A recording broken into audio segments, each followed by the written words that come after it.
Hello, this is Susan reading to you from the New Bedford Standard Times. Today is Thursday, May 15th. In weather, today it will be cloudy with a couple of showers. Look for a high of 68 and a low of 58. Tomorrow, Friday, brings a shower and fog in the morning, a high of 75 with a low of 59. For the weekend, on Saturday, an afternoon thunderstorm in spots, a high of 68 and a low of 59. And for Sunday, it will be warmer with a morning shower, a high of 75 and a low of 53. On the front page of the Standard Times today, woman arrested after federal building attack. By Frank Mulligan, the Standard Times, USA Today Network, New Bedford. A 26-year-old woman accused of attempting to start a fire in a federal building with an American flag and a water bottle filled with gasoline was ordered held without bail in New Bedford District Court on May 13. Jennifer E. Judy Padilla was arraigned on charges of attempting to commit arson on a building, assault and battery with a dangerous weapon, reckless operation of a motor vehicle, assault with a dangerous weapon, and malicious destruction of property over $1,200. A dangerousness hearing was scheduled for May 20. If found to be a danger, she can be held for up to 120 days without bail. No record in Massachusetts. Assistant District Attorney Josh Jadratis said Padilla didn't have a criminal record in Massachusetts. There was one notation on her record, he said, an alien inadmissibility from 2014. An alien inadmissibility can refer to conditions in which a non-U.S. citizen is not allowed to enter or remain in the country. The police report states Padilla was born in Honduras. The Bristol County District Attorney's Office didn't immediately respond to a question as to her current immigration status. Jadratis said the Department of Homeland Security helped in the investigation, but that this was a New Bedford Police Department case. Federal building is across street from District Court. He said Padilla was alleged to have appeared at the Hastings Keith Federal Building, 53 North 6th Street, on May 12th near midday, which is across the street from the New Bedford District Court parking lot. She parked in a handicapped parking spot, came into the building, and used a large traffic cone to prop open an office door, according to the allegations. Prosecutors said she returned to her automobile and got a small water bottle filled with gasoline, as well as an American flag. Attempted to light the flag on fire in the building, prosecutors say. Prosecutors alleged Padilla then went back into the building and attempted to light the flag on fire, but a security guard was able to intercept her. She was taken out of the building by several security guards who took away the flag and gasoline. Padilla then got back into her car and sped toward the officers, prosecutors alleged. She made contact with the building and grazed the leg of one of the security officers that was responding, according to the allegations. She also broke a building window, Jadritas said. Attorney John Masaya represented Padilla. He argued that the district court didn't have jurisdiction because the crime was committed at a federal property. Judge Marjorie Tynes didn't accept the argument and ordered the arraignment to proceed. Macia's request that Padilla's competency be evaluated was approved by the court. In other news, Westport adopts new rules for short-term rentals, ADUs, by Matthew Ferreira, The Standard Times. Westport. Westport Town Meeting voters on Tuesday, May 6, debated and approved articles that will officially change how things work in town with short-term rental properties, as well as who is eligible to sit on the town's finance committee and work for town departments.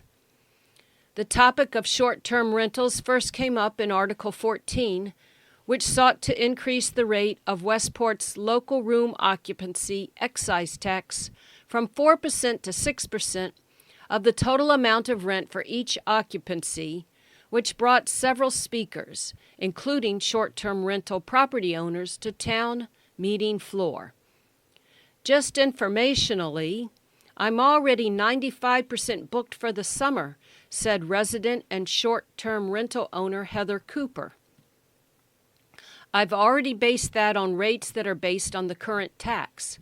If this goes into effect in July, that's most of my season, so I will be taking on an expense because I can't pass it on to the renters because I've already quoted them. I've already taken deposits. Cooper moved to amend the article to postpone its implementation to January of 2026, which generated more debate but ultimately did not pass. The motion to approve the article as written did pass. This is one of the only sources of revenue that the town can increase, said Finance Committee Chair Karen Ross during debate on Cooper's amendment, noting the increase could bring a potential $200,000 in additional funding to the town. I just want to point that out that if we delay that for a year, that puts next year's budget at a deeper risk than we are right now. During a brief presentation earlier, Rouse had given a brief budget presentation sharing that the town's expenses have continued outpacing revenue growth. Town meeting amends Westport's zoning bylaws for short-term rentals. While Tuesday night brought several references to the town's history of allowing short-term rentals, there had never been official guidelines governing how they work until town meeting's approval of Articles 26 and 27, entailing a number of amendments to Westport's zoning bylaws brought forth by the Planning Board. The Select Board and the Planning Board acknowledge that short-term rentals are an important part of the local tourist economy and need to be accommodated in town regulations, said Planning Board Chair James Whitten, noting last year's attempt at establishing such regulations within the zoning bylaws fell flat at Town Meeting 2024. This bylaw provides for the orderly operation of short-term rental businesses, recognizing their historic role in Westport's economy. Some highlights of the bylaw include terms that bar commercial use of short-term rental properties, establish that each day of an owner's non-compliance with the rules will be counted as a separate offense, and sets the Select Board as the registering authority for short-term rentals. Any person who shall violate any of the provisions of these bylaws or the conditions imposed at the time of issuance of the permit shall be subject to forfeiture of the permit, the new bylaw language reads. Westport Town Meeting approves rules on accessory dwelling units. Another successful article from Tuesday night that affects Westport property owners is Article 28, which amends the town's zoning bylaws to include rules on accessory dwelling units or ADUs. Rules include a maximum square footage limit of 900 square feet or 50% of the gross floor area of the principal dwelling, and ADUs, whether attached or unattached to a principal dwelling, will be by right. Previously, unattached ADUs required a special permit, Whitten said. The changes, as Whitten noted, are meant to bring the town into compliance with the Commonwealth of Massachusetts 2024 Affordable Homes Act.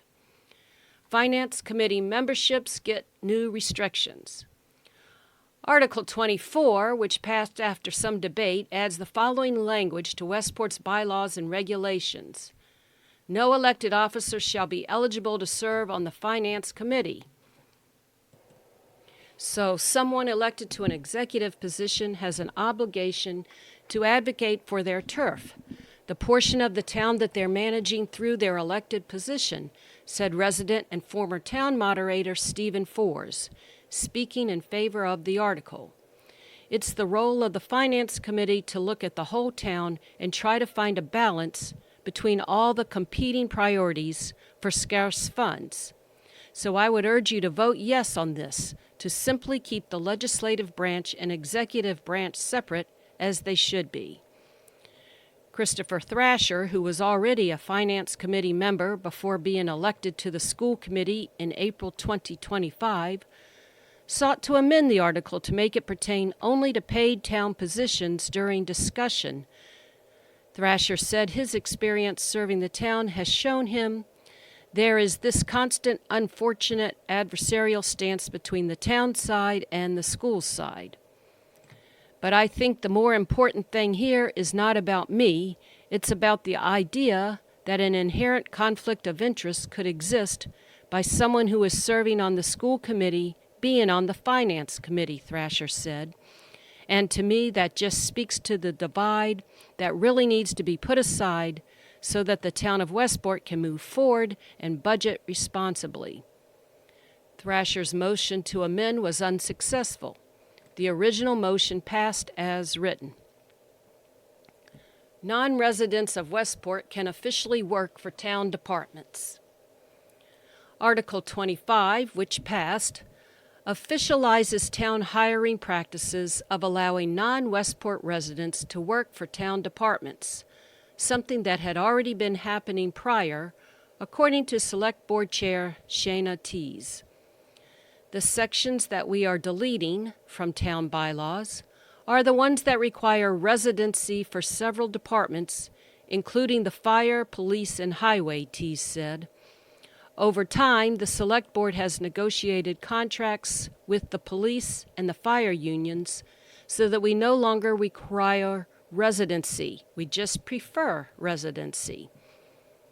We've been advised that our bargaining unit negotiations, the contracts, supersede the bylaw, so we really have in effect now that the only department that requires residency is the highway department, and we now have contracts that conflict with this rule.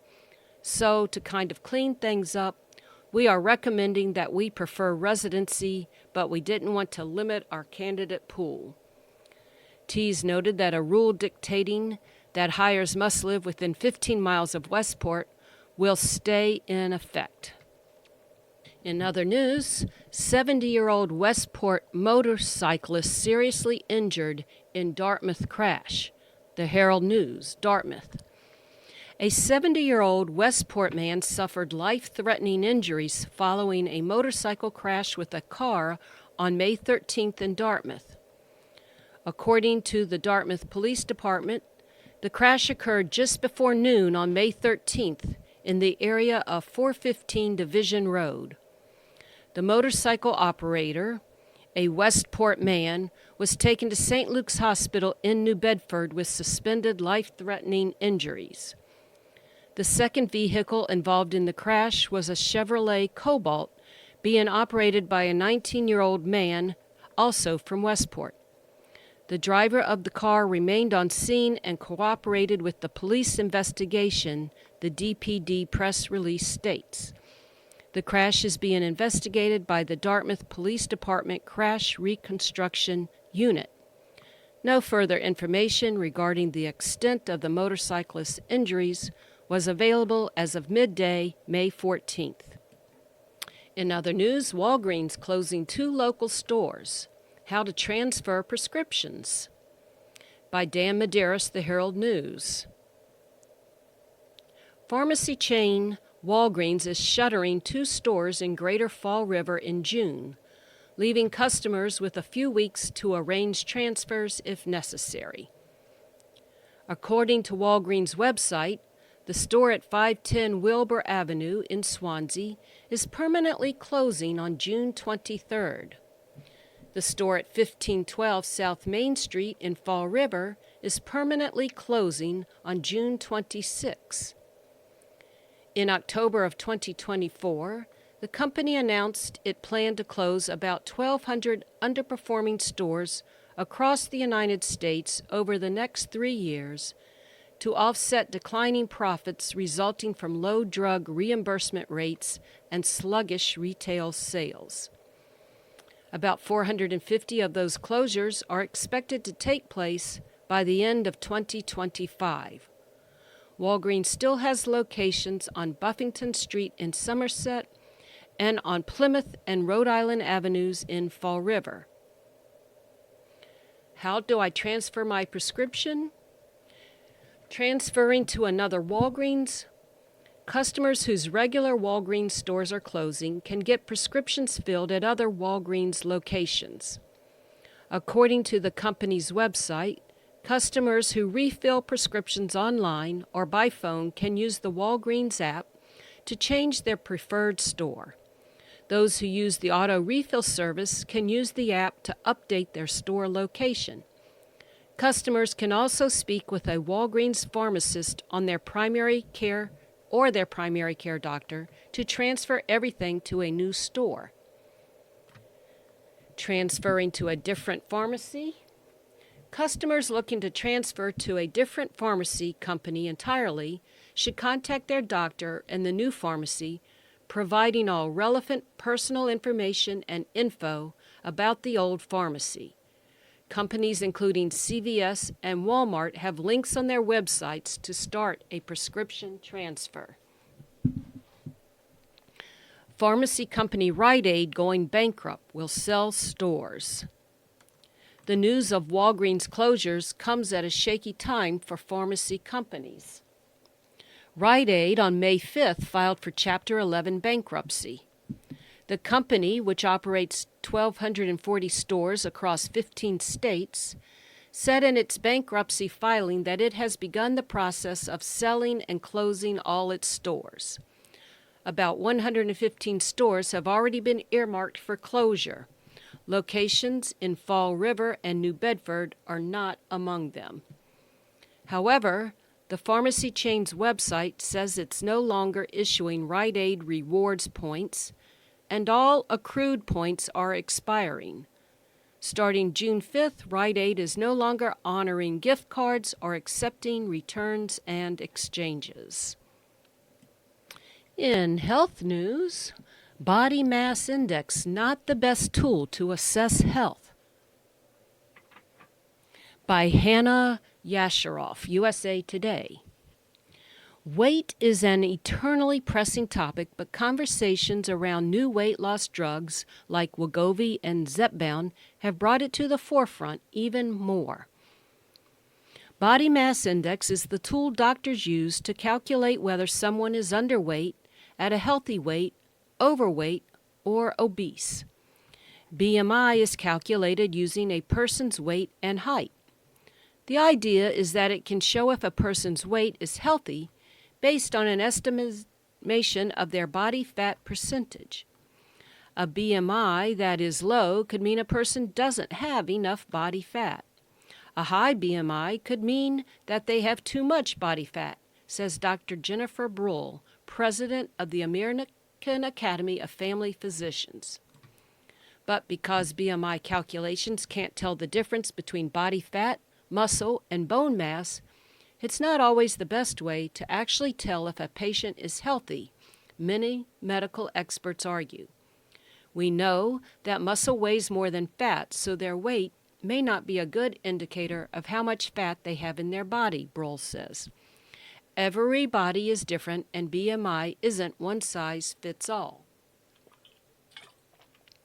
It's also important to note that patients who suffer from being overweight or obese can face stigma, Bruhl says. Focusing too much on weight rather than taking a more holistic approach can be detrimental to the care of all patients. Addressing these health risks require a customized, sensitive approach from a family physician. Per the Centers for Disease Control and Prevention, these are the BMI categories for adults 20 and older. Underweight, BMI of less than 18.5. Healthy weight, 18.5 to less than 25. Overweight, 25 to less than 30. Obesity, 30 or greater.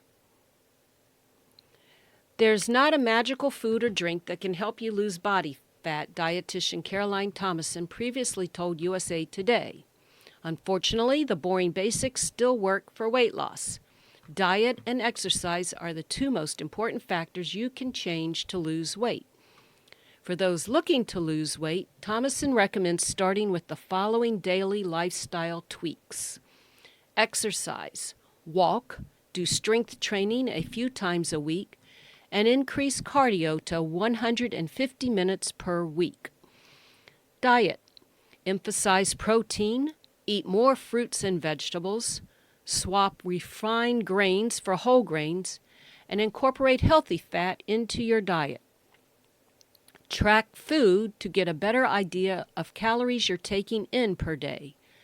While some experts are wary that tracking daily calories can lead to disordered eating, Thomason notes that it can also be beneficial in creating a baseline awareness of your eating habits and clearly help you see where you can make changes for weight loss.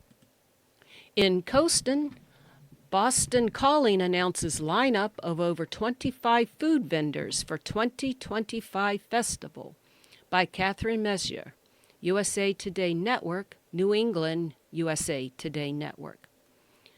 Boston is once again preparing for Boston Calling, an annual music festival hosted at the Harvard Athletic Complex over Memorial Day weekend. Along with an exciting lineup of performers, including headliners Luke Combs, Fall Out Boy, and the Dave Matthews Band, Boston Calling is preparing a delicious lineup of food options with more than 25 local eateries, including both returning favorites and new restaurants. With options ranging in everything from loaded barbecue fries to fresh-made Belgian waffles, the music festival is sure to have the perfect food option for every concert goer. Here's a look at the food and drink lineup for Boston Calling 2025. New foods. 6 new vendors are in the lineup. They are Amelia's Acai Organic Acai Bowls, Flip the Bird Southern Fried Chicken Sandwiches, New England Provisions Lobster Rolls and Oysters, Penny Packers Italian-inspired sandwiches and snacks, Sally's a Pizza New Haven-style a pizza, and Summer Shack with a variety of seafood. Along with new food offerings, Boston Calling will welcome back 17 local food vendors this year. Chicken and Rice Guys, Dean's Concessions, Dumpling Daughter, El Jefe's Taqueria, Flatbread Company, Greco, Jaju Pierogi, Lily Peas, Love Art Sushi, Moisia, Naco Taco, Pie Sun's Pizza, Roxy's Grilled Cheese, Tasty Burger, the Mac Bar, the Sausage Guy, the Smoke Shop Barbecue. Those looking for something sweet can head to one of 4 dessert options: Blackbird Donuts, Flower Bakery and Cafe, Fomu Ice Cream, and Zinnekin's Waffles. Need to wash down all of the music festival's delicious food offerings? Those over 21 can choose from the following alcoholic drinks: Miller Lite, Coors Banquet, Sam Adams, Heineken, Dos Equis, Josh Sellers Wine, Jack Daniels, Herradura Tequila, White Claw Vodka, and Dillon's Small Batch Gin Cocktails. In things to do, immersive underwater soundscapes at Whaling Museum by Christina Fonts, the Herald News. From weekdays to weekends, there's all plenty of going on in the area. This week, we've got a look at a new multi-sensory exhibit at the New Bedford Whaling Museum, ready to plunge visitors into a marine world. Plus, there's all kinds of concerts, a block party, and a downtown art jam. Multisensory underwater soundscape and art exhibit at New Bedford Whaling Museum. 18 Johnny Cake Hill, the Whaling Museum presents Overheard Underwater, a multimedia installation by artist Perry Lynch Howard. It will be on display starting on Saturday, May 17th, merging archival underwater soundscapes with original maritime illustrations and paintings. Howard dove deeply into the museum's collection and explored New Bedford's working waterfront, according to a press release from the Whaling Museum. The artist spent a significant amount of time working with thousands of bioacoustic recordings made over 70 years by oceanographer William A. Watkins in collaboration with William E. Chevelle and others at Woods Hole. At the Woods Hole Oceanographic Institution, the press release said.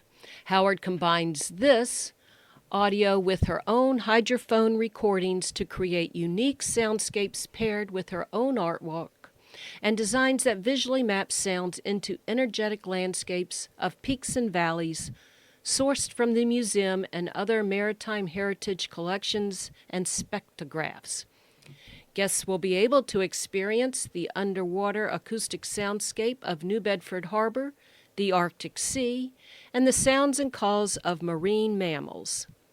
Visitors will enter into and experience the aural realm of our oceans, forging connections with marine mammals and gaining a better understanding of underwater ecosystems, noise pollution, and human impact of the environment, the press release said. The exhibit is included with museum admission. It will be on display through November 11th. And this has been Susan reading to you from the New Bedford Standard Times. Today is Thursday, May 15th.